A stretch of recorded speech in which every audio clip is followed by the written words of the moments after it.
So, anyway, like I was saying about this house in the garage. Do I look excited enough? Because I am. Okay, so what I was saying about how it's got the garage has got two bays with the really tall doors, like 16-foot doors, so a camper could drive in there. But I would keep it clean and only pull the camper in there, need be or whatever. But if I needed it for filming, I can have the vehicles out of there, and that would be a whole filming studio. And I can have a rotating 360-degree rotating boom for a camera for doing all the way around shots, 360-degree panning shots. And then you could have still side booms for whatever. Or you could just use the circle boom and have it on the one side and be rotating it or raising the wire. But then the office that looks down over it, that'd be all the recording stuff. Then at the one end, I would do a sound booth area. I just had a huge idea. Because I was talking in the last video, I was talking about, one workout with my heavy bag and speed bag and stuff. Well, that thing makes a lot of noise, boy. You get that speed bag rattle and it's loud. Ba-bang, ba-bang, battle. And I just had a humongous idea if I got that house how it's set up. Because I was thinking I'd have a sound booth that I could record in, with the soundproofing all in there. So that way, if you're doing vocals or wanting to record something that you don't want no other noise in, I know how to build all that stuff. I can do that. But anyway, I just realized, because I was worried about if I also put up a speed bag and heavy bag in there for working out.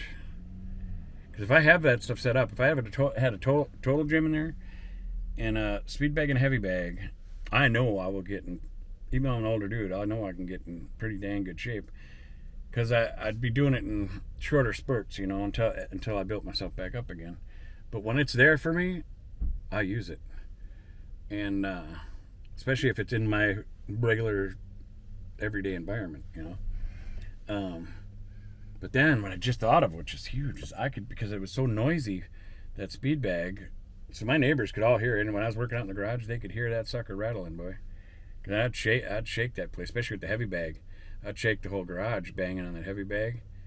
At one point I had the heavy bag hanging up in the basement of the house that I lived with other people, and I shook the whole house. They told me up on second floor when I was down there working out on the heavy bag, it would shake the upstairs. And I had it on some big beams too, But yeah, I'd really rattle that sucker. That was pretty powerful. But yeah, back to that office deal. If I just the big idea. Now that I'll have it on video, maybe I'll remember it, and I should write it down later. If I built that sound booth, I need to build it out a little bit bigger than I was thinking of just a sound booth. I'm going to build it bigger, because then I could also put a speed bag in there. And I could do a speed bag. If I build it big enough, I could do it, which would work for the sound too, because that way you could have not only a single person in there, but if it's a little bigger, then you could have, if you had multiple mics, you could have multiple people in there, But then I can have a speed bag mounted in there, so even if I'm railing on the speed bag in there, it's not going to disturb the neighbors like my old one used to, because that sucker's loud, man. I mean, it just creates a lot of noise because it vibrates through all the studs and everything, But if I did that inside of a sound booth, I think that would really, you might hear you might hear that a little bit, but it would really dampen it, I think. I'd have to do some little testing with it, but I got some ideas on how to mount it all. And but it would definitely dampen down a lot of the sound. God, that's a good idea. And I don't know if I'd need to do the heavy bag in there, because that's a different type of, that's a lot of power, but it ain't as loud as as speed bag is. Just speed bag smacking off the platform all the time, What a cool idea. I just created something that ain't been created yet. I hope I could get that place. I don't know how, but God could make it happen. Yeah, that would be really cool. My goodness gracious. So yeah, that whole sound studio, the office area of it,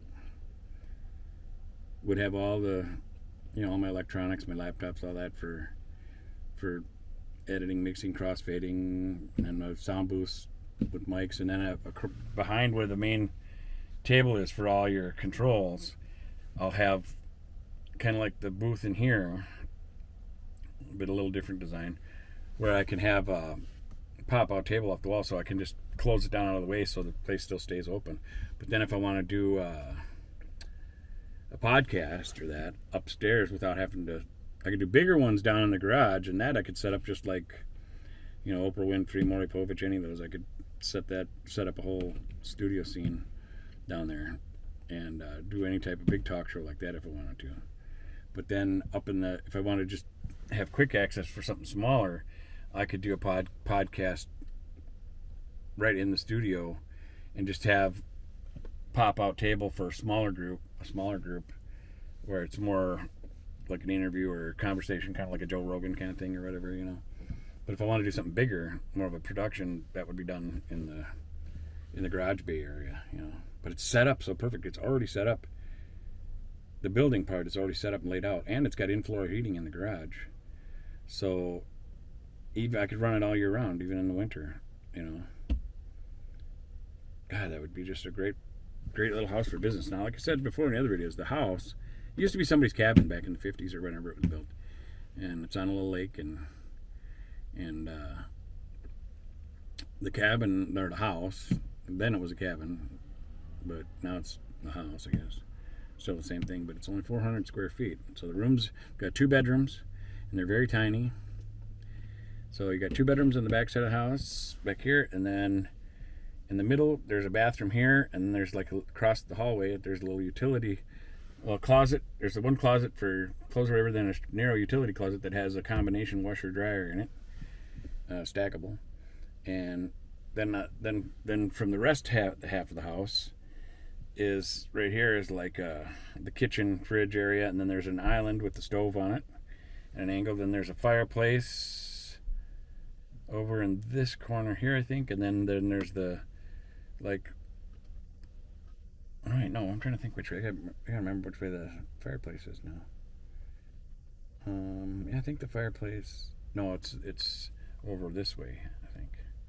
And then, yeah, the fireplace is over in this corner. And there's the little island here. So then you could have like a little dining room table in this corner by where the 2 different patio windows are, and then the other corner that has the window looking out towards the driveway is where the fireplace is, I think, if I remember correctly now. But I don't know why I'm blanking on that, because I really like that house.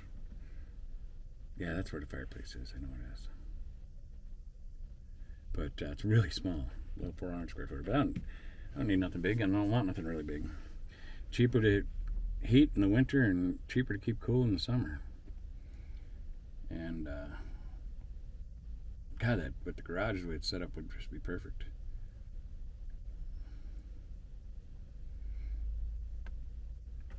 And that way, even if I had a roommate or a significant other, the house is separate.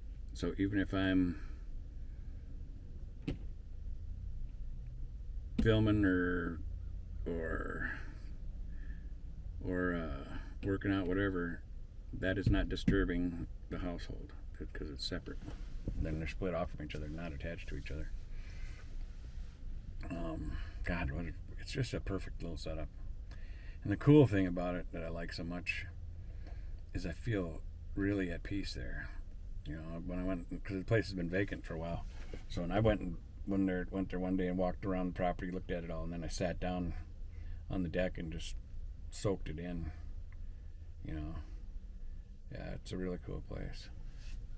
I want more for it than what it's worth, but that's because I'm pretty sure whoever owned it before, during the housing bubble stuff, they kept refinancing and got more into it than it's worth, and then lost it or whatever, or got foreclosed or something probably. And then the bank got hung with it, and they're trying to make their money back out of it. But it's been vacant for so long now, the bank's got to be eating at their pocketbook a bit, because they still got to, probably have insurance on it, and they got to keep the power and heat running, or pipes would all freeze in the winter and stuff, so I don't think they've ever winterized it. I think they've just kept the furnace going and stuff, and not in the garage. They didn't have the garage heat going, but for the house they did. The garage, I think that they shut down. But Yeah. God, that place is pretty cool. What time do I got here? Oh, it's almost time. Almost time where I can go check the mail and stuff. I should get my sweater on. So I hope you've enjoyed this dream session with me. And in the video before, talking about my boxing martial arts background a little bit, and my influences of Bruce Lee and Sylvester Stallone. I got some other ones too that are influences in my life. I won't mention them all right now. One of them was Albert Einstein, Nikola Tesla,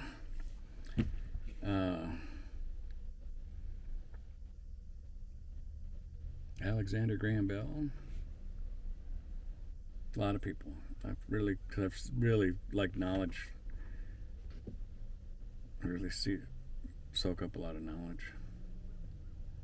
I like to know how things work and life and what's beyond our planet and all kinds of stuff. I am an enigma. I am a mystery. I feel like getting cooler in here now that I ain't got it running. Got my little lemonade here. Did it the cheap way. Some Aquafina water and put some Country Time powder mix in there. So I got some lemonade. Not the right time for it though. I mean, of course, can't say any time's a bad time for lemonade, but the way they used to advertise it is in the summer, sitting on the porch. They're going back to them old days again that you youngins might not know about. There's a thing called a rocking chair. Oh. I don't know if you know what a rocking chair is, but you youngins.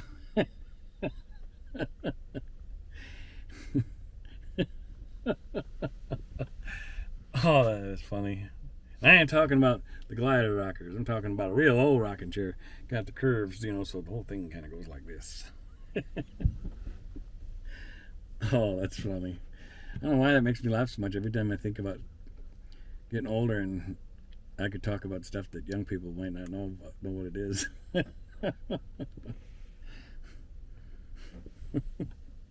What's a rocking chair? I think they still make them. I sure hope so. They quit making rocking chairs. Oh man, I'm getting too old. Oh, what a thought. Well, they quit doing 8-track tapes.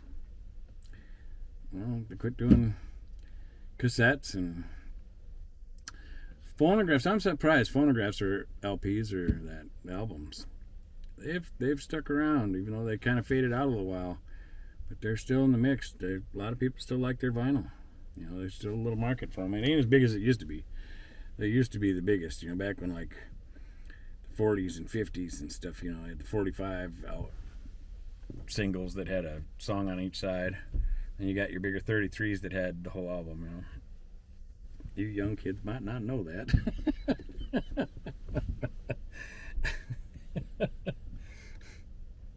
What's a record? Isn't that where somebody sets an accomplishment that is the best or highest? Well, it could be that too. Oh my. Well, the reason I think that it makes me laugh so hard is I had a DJ business that I ran for a lot of years. Me and a buddy of mine. God, it was a lot of fun. Did mainly weddings. I mean, we do nightclubs and stuff too, but I like the weddings the best. The reason weddings were the best is because two people unite and it was a celebration. Everybody was happy. They were going into it happy, so the night went so much better. When you do a nightclub, you get people that might be coming to drink to drown their sorrows away, so a whole different atmosphere. A nightclub could still be fun too, but you could kind of intermingle and stuff with people differently. Whereas in a wedding, you gotta be more. You want to be more professional and make sure everybody has fun and gets to dance and all that good stuff. But everybody's there coming there for a celebration, so everybody's already in a good mood. So their mindset is already different, But yeah, the DJ business was a lot of fun. And from the DJ business, I had a really expensive dual cassettes now. That's went back a while. If I'm confusing you with a dual cassette, I don't know, maybe I'll do a video on what that actually is, and another one for your younger generation. But it was a really expensive one. I think I paid I don't know, man, it was a lot. It was expensive. Hundreds and hundreds of dollars, which was a lot back then. And I hadn't been DJing for a while, and was hurting for money one time, and brought my expensive dual cassette deck into the pawn shop, thinking, God, I do not want to bring this in here. I paid so much for it, and I wasn't selling it. I was just gonna pawn it, get some money, and come back and get it because I didn't want to lose it. Well, that's being old school. I didn't realize at that moment yet how much technology had affected economy or something, It changed. Boy, did it change. Because when I brought the thing in, the guy, he knew it was expensive when I bought it, but he told me straight out, he says, I could throw it out for you. And I just kind of, my eyes got bigger, I felt insulted. He says, don't get me wrong. He said, I know you paid a lot of money for this. And he said, but there's kids nowadays don't even know what a cassette tape is. And reality started soaking in on me. And that's when the iPods were really big, and everything was going digital. So even CDs used to be the big thing, that got big, that started pushing the cassette tapes out and stuff. But now we were going into the iPads were getting big in the MP3 players and stuff. You kids might not even know what those are. I've lived through a lot of stuff. So he was nice, though. He said, I'll tell you what. He says, were you planning on selling it or pawning it? I said, well, I don't want to get rid of it. I said, I paid too much for it. He said, I know. And he says, if it'll help you, I'll give you $10, And I was like, he was a nice man, but I just was feeling very frustrated in that moment, because I was thinking, I paid so much for it, I figured I could at least get, $50 or $100, on a loan. That wasn't worth it. Even though he used to tell me he could throw it out, but he said if it'd help me, he'd give me $10, I was like, it wasn't for $10, it wasn't even worth my time, I was like, no. I said, I'll just keep it, and I walked out of the store with it. And it was a shocker. That was a tough day, let me tell you. That was a whole different realization going on in that moment. I was getting older, and I was only in my 30s, I think. Then I think I was in my 30s then, just about 30 years old or something. I'd have to do the math on it and really think about it, but late 20s, early 30s. Well, I hope you like that story and my goofiness. I don't know what this title's going to be on this one, but I'll figure something goofy out. I know my titles don't always make sense, but I'm learning. Thanks for watching. God bless you, and we'll see you on the next one.